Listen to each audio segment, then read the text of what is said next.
আজকে আমি বানিয়েছি জিনি জানি আজকে লাঞ্চে খাচ্ছে মাশরুম নুডলস। এই যে সেই কালকে যে মাশরুম এনেছিলাম দু রকমের মাশরুম দিয়ে বানিয়েছি। এটা লম্বা লম্বা, ফুলের মতো দেখতে, আর একটা হলো বটম মাশরুম। তো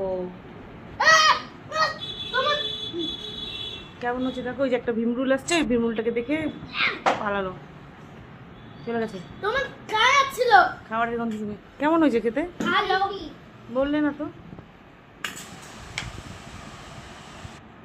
যিনি জনকে এখনই পড়িয়ে গেল ওদের ম্যাম, বাংলা ম্যাম শুভশ্রী। কালকে বাংলা পরীক্ষা। আজকের পরীক্ষা কেমন হয়েছে? ভালো আর ভাইয়ের?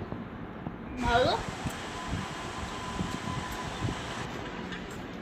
আর আকাশে প্রচণ্ড মেঘ, ভীষণ গরম, ভ্যাপসা একটা গরম।